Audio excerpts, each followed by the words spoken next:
There's my little Karma figurine. It's not an autofocus anymore? It's all right.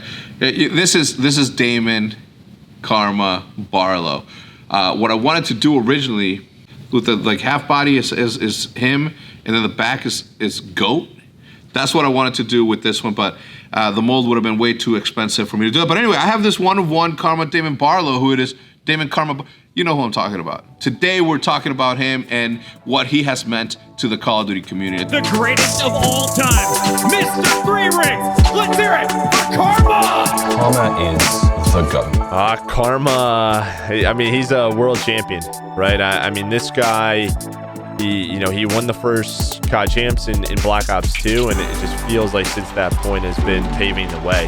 The fact that he has 3 rings, that's what so many people, that's why people get into this, right? They want to be the best in the world, and he's done that. You go outside of Call of Duty esports, and Karma's one of, a handful of names that people know because he's been so strong throughout it. And I think to the community at large, like, he is the GOAT. Like, he is considered the greatest. I know he's been able to win in numerous different teams, numerous different ways and different roles. He's pretty much just the embodiment of everyone who's ever played or will ever play. He is that Call of Duty gamer. He is the person that is impossible to hate, is easy to love. He's the person who, will always get you going, will always get you laughing. Karma, he's kind of weird. Like, his instinct for the game, it was raw instincts. He maybe had some of the best instincts of anyone to ever play in Call of Duty esports, but he just had a feel for the game, and he would do things that at times were a little bit unnatural, and they would work out. He just had a feel for the game, man, and he would defy logic at times, but it set him apart as one of the best. Stop him, as nothing seems to be hitting Karma as he takes down another 2. He always played selfless. Like, you can never really look at his gameplay and say he was playing selfishly ever. I mean, always the first person to rotate, always doing the dirty work for the team and putting up fantastic numbers, and always seemed to be in the right spot at the right time. Gaming has to play the defuse. This is a 4v2. There it is. That There Karma it is. and Crim clutch. A huge clutch from Karma and Crim there. So he was on my team. It was a Gfinity 2 event, I want to say. End of Black Ops 2. We're in a Game 5 Search and Destroy. He's in a 1 versus 4. And somehow he gets one of the craziest ninja defuses, clutches that the world has ever seen. So that's definitely it. I mean, the guy was insane. Always had crazy plays, and that was just one of them. Please do it to him. Please do it to him. There's 3 of them. They're all inside the generator. Karma going for the ninja defuse. 45% of the way through. No one's taking the bomb. Karma, yes! I get the ninja defuse! Oh my, Karma! His monotone approach to explaining something just goes out the window when he's fed up, and he gives it to his teammates, and everybody listens because they don't see it coming. I think people respected when he spoke because he didn't speak that often. I think when you kind of look through Karma's history, like, he wasn't a player who was very loud all of the time, kind of throwing himself in front of the camera.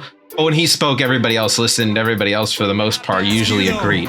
You have now reclaimed the throne, the only man in Call of Duty with 3 rings. How'd you do it, buddy? Oh man, it feels great, and just doing it in that fashion. I couldn't have wanted it any other way. I think losing Karma for the CDL is a big hit. I mean, he is one of the biggest names and brands in Call of Duty esports. He has a massive following. He has one of the best personalities. Damon's ability to just do whatever it took to win and just make his teammates around him better. Like, whenever you needed Damon to step up and have a big game, he would always be there to step up. And but most importantly, he would let his teammates have the shine first. There is a reason why your statue, as life-size statue, I'm kidding, you're not that short. This statue of you will always be revered and respected here in the Hex quarters in my heart and everything that we've built together. So I wish you nothing but the best. And Karma, he fights 4 in a row. Seattle, welcome to the COD League. Everybody has a time, so now we get to really look back and watch his legacy. The dynasty has been cemented. They are the greatest roster in Call of Duty history. Optic Gaming are officially the Call of Duty World League champions. I wish Damon the absolute best. And I hope he enjoys just having a little bit more time to himself, more time for Holly and Bella as well. Karma, buddy, I know you're gonna crush it in whatever you do next, but I swear to God, if I don't see your streaming consistently every single day from here forward, like I want you to find happiness. I want you to spend more time with the family, but I know, and you know, you can be an incredible streamer and your future is far from over when it comes to this industry. Just because you're retired doesn't mean you got to stop. And I don't know why I'm being the harsh right now. You're the GOAT, dude. You're the GOAT. All right. End of story.